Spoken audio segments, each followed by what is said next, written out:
Welcome students, page number 85 पर example 4.10 ऐसा कहा गया, insect trapped in the circular groove of radius 12 centimetre along the groove steadily complete the 7 revolution in 100 second.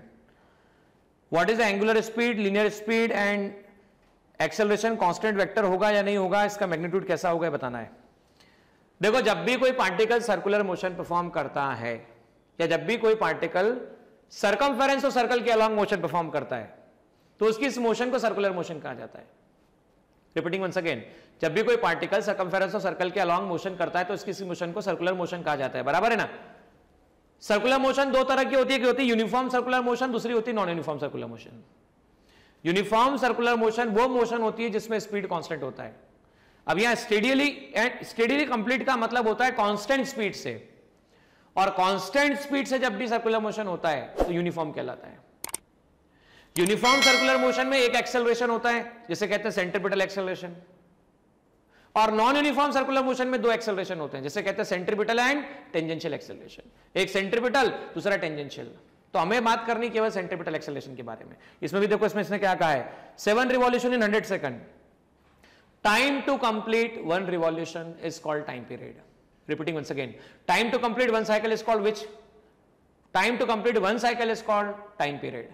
तो हमें time period निकाल सकते हैं, उसके बाद हमें लीनियर स्पीड निकालना है, एंगुलर स्पीड निकालना है.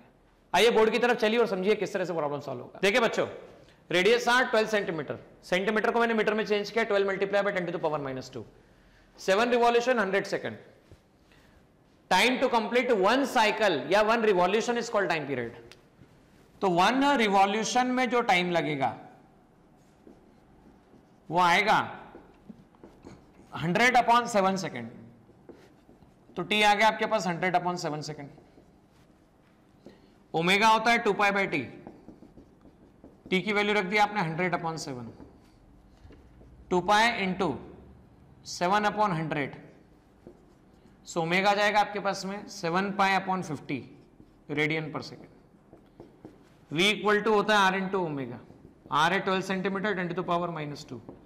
ओमेगा है 7π/50.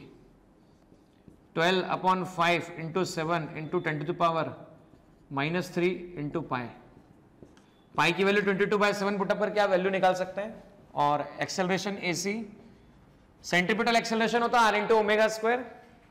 तो सेंट्रीपिटल एक्सेलरेशन r, ओमेगा मतलब कितना, तो 2π/t का होल स्क्वायर. तो सेंट्रीपिटल एक्सेलरेशन को लिखा जा सकता है 4π² r/t². अच्छा, पाई 3.14, pi square 9.85 something.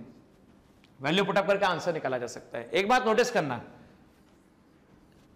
Particle A पर हो, B पर हो, C पर जाए या D पर जाए. A पर होगा तो toward the centre, toward the centre, toward the centre, toward the centre. तो A पर डायरेक्शन है इस तरफ, B पर है डाउनवर्ड, C पर है राइट साइड और D पर है अपवर्ड. तो डायरेक्शन लगातार समय के साथ में क्या हो रही होती है, बदल रही होती है, कांस्टेंट नहीं होती. और एक्सेलरेशन वेक्टर क्वांटिटी होती है. तो वेक्टर में दो बातें होती है, मैग्नीट्यूड भी होता है, डायरेक्शन भी होता है. तो मैग्नीट्यूड भले ही कांस्टेंट है, मैग्नीट्यूड भले ही कांस्टेंट है, लेकिन डायरेक्शन बदल रहा है. और डायरेक्शन बदलेगा मतलब एक्सेलरेशन वेक्टर बदलेगा.